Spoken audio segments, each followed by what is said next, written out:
네.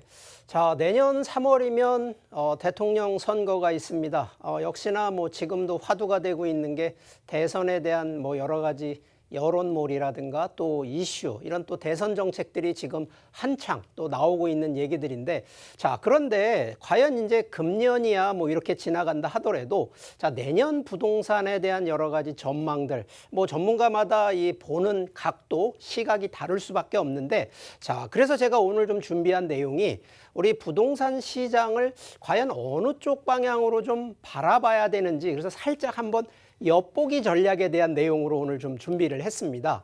자, 내년 정도, 뭐 금년 말부터 해서 내년 정도의 전망. 자, 제가 지금 이제 도표를 하나 좀 보여드리는데, 자, 이게 과거 이 해당, 특히나 정권이 바뀌면서 부동산 정책의 변화로 인해서 결국은 부동산의 가격을 어떻게 뭐 하락도 있지만 상승으로 유인했는지에 대한 내용을 좀 설명을 드릴 건데, 자, 기본적으로 대선 대통령 선거 때마다 여러 가지 공약들을 내놓고 있는 과정인데, 저희는 이제 부동산 시장에서는 딱 두 가지만 보시면 될 것 같습니다. 자, 하나가 규제 정책을 하느냐, 공급 정책을 하느냐의 컨셉이거든요. 자, 그런데 과거 기준으로 보면 이 대규모 공급 정책을 하던 시기에, 자, 지금처럼 이 부동산 가격대가 좀 안정권으로 잡혀가는 이런 부분이고요. 자, 규제 정책을 강력하게 하는 이 시기에는 역시나 부동산 가격이 상승하는, 자, 이게 과거 통계치지만 뭐 상당히 이런 패턴을 따라간다는 것이 지금은 좀 정형화됐다라고 보시면 될 것 같습니다. 자, 현재까지는 규제 정책으로 인해서 상당히 가격이 상승을 한 건 맞는 사실인데, 자, 지금 현재 바뀌고 있는 부분이 뭐냐?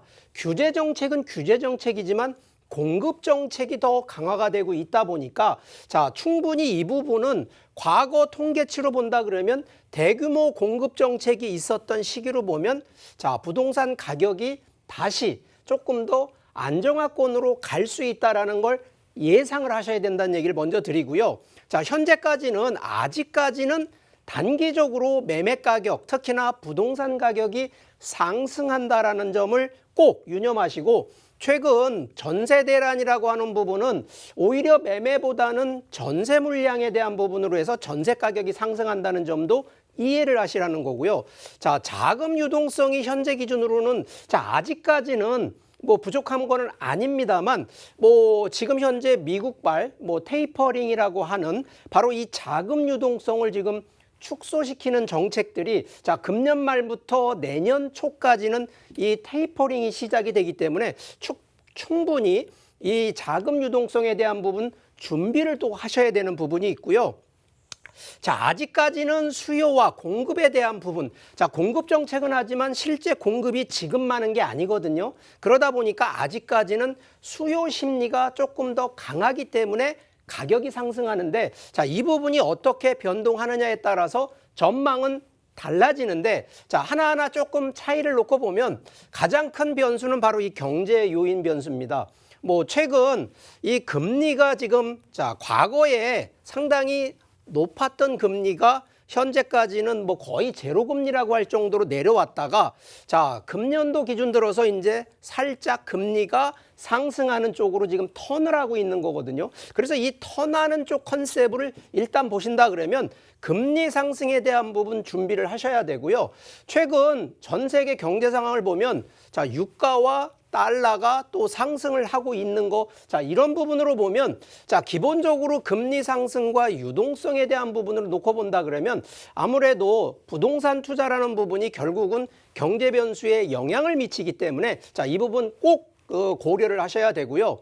자, 우리가 가장 선행지표로 보는, 부동산 시장의 선행지표로 보는 것이, 자, 건축 인허가와 건축, 착공에 대한 부분으로 보는데, 자, 실제 이게 이제 연도별로 2018년부터 해서 금년도 2021년도까지인데, 자, 이 색깔, 지금 이 파란 색깔이 금년도거든요. 자, 기준으로 놓고 보면, 자, 금년도의 건축 인허가가, 자, 이 얘기는 그 전년도 대비했을 때, 비교했을 때보다 금년도의 건축 인허가가 많았다는 얘기는, 자, 이게 바로 공급으로 턴을 했다라는 과정을 보여주는 거고, 그렇다 그러면 과거 기준 불과 몇 년 전까지만 해도 공급보다는 매수하려는 수요자가 많기 때문에 자, 결론적으로 가격이 폭등하는 이런 부분도 보였다는 거고요. 자, 착공도 보시면 자, 이 금년도 색깔로 보면 역시나 지금 착공이라는 것이 건설을 직접 하는 거거든요. 자, 결론적으로 이런 부분이 많다 보면 결국은 이것도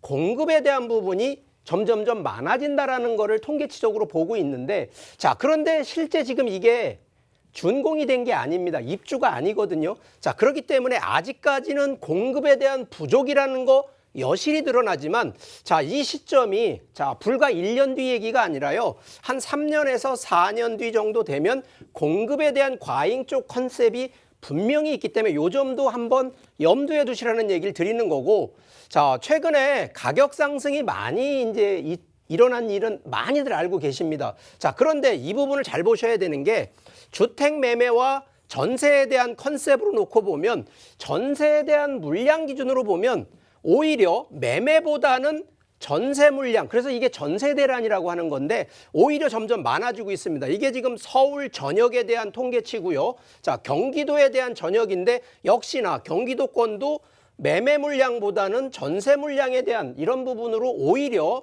지금은 매매보다는 전세 대란 쪽으로 지금 전환을 하고 있기 때문에 자, 향후 2년에서 3년 뒤 정도 되면 입주 물량이나 준공 물량이 많아지게 되면 이게 이제 반대로 될 가능성도 좀 있다는 점도 염두에 두시라는 얘기를 하고, 자, 수요 심리 변동에서는 자, 우리가 경제 이론 중에 가장 많이 이론으로 좀 쓰고 있는 것이 바로 이 공급과 수요에 대한 곡선이거든요.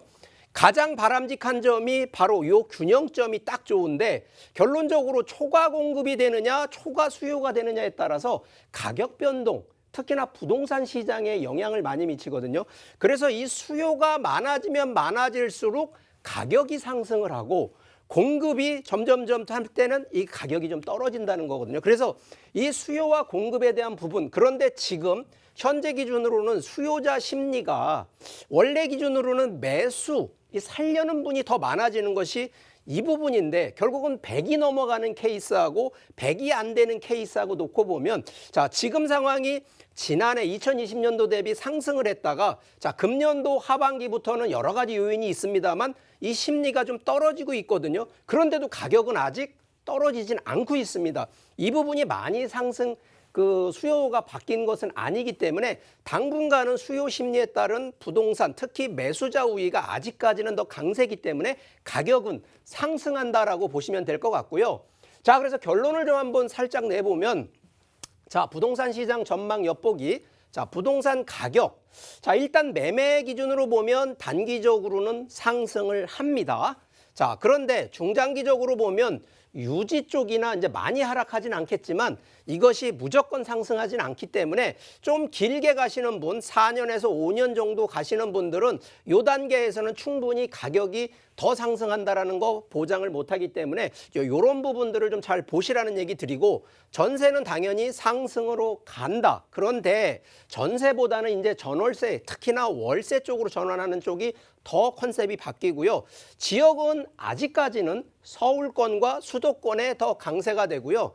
자, 아직까지는 매도 물량이 증가가 되고 있진 않거든요. 그런데 자, 이 매도 물량이 증가가 되면 결국은 공급에 대한 부분이 늘어나기 때문에 가격 하락이 되는데 아직까지는 매도 물량이 안 늘어났다는 거고, 주택 공급이 계속 이게 내년 대통령이 바뀐다 하더라도 이 정책이 그대로 유지가 되기 때문에 충분히 가격에 대한 시장 안정성을, 그래서 3년에서 4년 정도 되면 좀 안정이 된다라는 좀 추론이 나올 수 있다는 거고, 자, 지금 가장 큰 문제가 이제 대출에 대한 부분과 또 테이퍼링이 되면 결국은 유동성, 현금이라는 부분이 많이 부족하기 때문에 결국은 이 경제 요인 변수에도 영향이 있다라는 점. 자, 그러면 우리가 어떻게 준비를 해야 되느냐? 이런 전망이 바뀌게 되면 결국은 부동산은 포트폴리오 전략으로 가셔야 되고요. 자, 일단 주택 기준으로 보면 실거주 쪽 컨셉이 좀 강하게 일단은 갖고 가셔야 된다는 얘기 드리고, 지역에 대한 부분도 아무 지역이나 무조건 투자를 한다라는 컨셉은 잘못된 컨셉이시기 때문에 반드시 양극화, 아무래도 양극화라는 부분은 좀 걱정, 위기와 기회라는 것이 반복이 되기 때문에 이런 부분들 지역 선택 반드시 잘 하시라는 얘기를 드리니까, 자, 내년 전망까지는 충분히 가격이 하락이 아니라 오히려 상승 추세가 있기 때문에 내년까지는 좀 더 부동산 가격 오를 수 있는 전망 내놓겠습니다. 그래서 앞으로도 부동산에 대한 전망이나 시장 흐름 계속 주시하시면서 공부하시기를 바라겠습니다.